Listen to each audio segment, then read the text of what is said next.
Magandang hapon po sa lahat. Narito ang latest na weather update ngayong araw ng Wednesday. Sa kasalukuyan po ay patuloy pa rin ang pag-iral ng habagat sa malaking bahagi ng Luzon. Pero although kung makikita po natin na hindi na gaano kakapalan yung mga kaulapan na namamataan po natin sa may kanlurang bahagi ng Luzon area, ay asahan pa rin po natin ang mga pag-ulan mostly dito po sa may western sections ng northern at central Luzon. So dyan po sa Ilocos Region, ilang bahagi ng Cordillera Administrative Region, pati na rin po sa may Zambales at Bataan, pati na rin mga karatig na probinsya, makakaranas pa rin po tayo ng makulimlim na panahon na may kasamang kalat-kalat na mga pag-ulan. At kita din po natin dito sa may norte, meron din po mga kapal na kaulapan na posibleng magdulot ng mga pag-ulan. So sa Batanes at Babuyan Islands, expect din po natin ang maulan na panahon. Sa may bandang south naman po, dito sa Mindanao, may namamataan din po tayong mga kapal na kumpul na kaulapan na dulot ng epekto ng Intertropical Convergence Zone or ITCZ. At dahil po dito sa ITCZ, expect din po natin ang maulan na panahon sa may southern and western portions ng Mindanao. So for today po, mamayang gabi maaring maranasan po ang maulan na panahon for most parts of Davao Region, pati na rin sa Soc-Sargen, BERMM, pati na rin po dito sa Zamboanga Peninsula. For the rest of the country naman po, wala tayong namamataan na kumpul na kaulapan na posibleng magdulot ng tuloy-tuloy na mga pag-ulan. So asahan pa rin po natin ang generally fair weather conditions, pero ngayong gabi po ay posible pa rin ang mga isolated rain showers o mga panandalian na mga pag-ulan.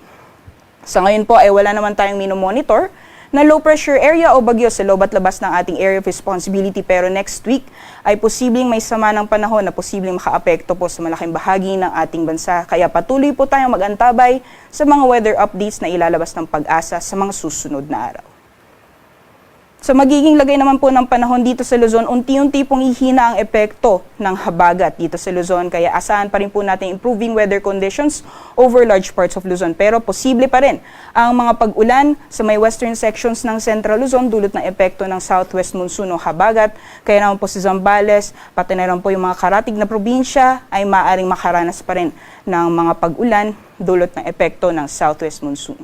For the rest of Luzon po, improving ang weather conditions po natin. So asahan na po natin ang tanghali magiging mainit at kung may mga pagulan man ay pagdulot po ito ng mga isolated na rain showers. Possible po na mararanasan pagdating sa hapon. Pero dahil po sa habagat, maaaring maranasan din po ito sa madaling araw or sa umaga. So magbaon lamang po tayo ng payong.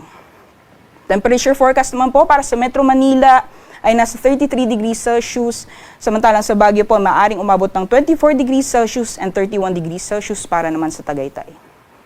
For the rest of the country, dahil po sa patuloy na magiging epekto ng ITCZ or Intertropical Convergence Zone sa Mindanao, southern and western portions po ng Mindanao, expect pa rin po natin na magpapatuloy ang mga pag-ulan. So dito po sa most parts of Davao Region, as well as Soc-Sargen, BERM, and Zamboanga Peninsula, maaaring makaranas pa rin ng makulimlim na panahon or rainy conditions bukas. Meanwhile, dito naman po, sa offshore ng Palawan, dyan po sa may Kalayaan Islands, ay dulot po ng epekto ng habagat, possible din po yung mga pag-ulan.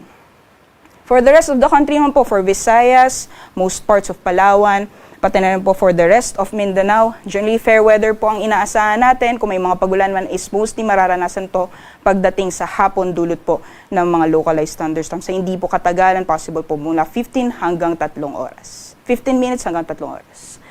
At sa temperature forecast naman po para sa mga piling syudad, dito po sa Puerto Princesa maaring umabot ng 32 degrees Celsius, 33 degrees Celsius naman for Metro Cebu, and maximum temperatures po for Metro Davao maaring umabot ng 32 degrees Celsius. Para po sa kalagayan ang ating karagatan, wala po tayong gale warning or babala sa matataas mga pag-alon, kaya malaya pa rin po mga kalayag ang ating mga kababayan.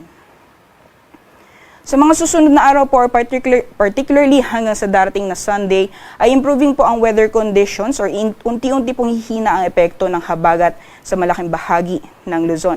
Kaya po for Metro Manila as well as sa Baguio City, fair weather or generally fair weather conditions po inaasahan natin hanggang sa darating na Sunday. So kung may mga pagulan man, ay dulot po ito ng mga isolated na rain showers or thunderstorms. Samantalang dito po sa Legazpi, maaring dulot po na epekto ng ITCZ ay magiging maulan po ang weekend natin. So Friday po, magiging maaraw pa at pagdating po ng weekend, asahan na po natin ang makulimlim na panahon na may kasamang kalat-kalat ng mga pag-ulan.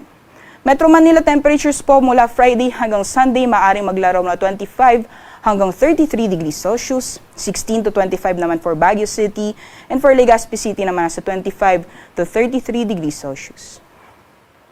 Dito po sa Visayas, possible po dahil sa epekto or effect ng habagat or southwest monsoon, pati na rin po ng intertropical convergence zone, malaking bahagi or large parts of Visayas makakaranas po ng rainy weather conditions mula Friday hanggang sa darating na weekend. So expect na po natin ang bago po matapos yung linggo ay magiging maulan na po ang panahon.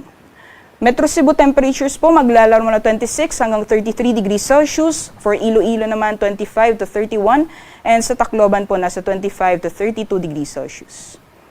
Samantalang dito po sa Metro Davao, expect po natin na ilang bahagi ng Mindanao makakaranas ng mga pagulan due to the effects of the southwest monsoon o habagat. So particular dito po sa Mindanao, Zamboanga City, na posible pong makaranas o magpapatuloy pa rin yung mga pag-ulan mula Friday hanggang sa darating na Sunday. Samantalang dito po sa Cagayan de Oro, possible po yung mga pag-ulan sa Friday at Saturday at improving po ang weather conditions pagdating naman ng Sunday. At dito po sa Metro Davao ay makakaranas po tayo ng partly cloudy to cloudy conditions at kung may mga pag-ulan man ay dulot po ito ng mga isolated na thunderstorms. Temperature forecast po for Metro Davao nasa 25 to 33 degrees Celsius, 24 to 32 naman for Cagayan de Oro, at 25 to 32 naman for Zamboanga City. Sunset po ay 5:26 p.m., sunrise naman bukas ay 6:23 a.m.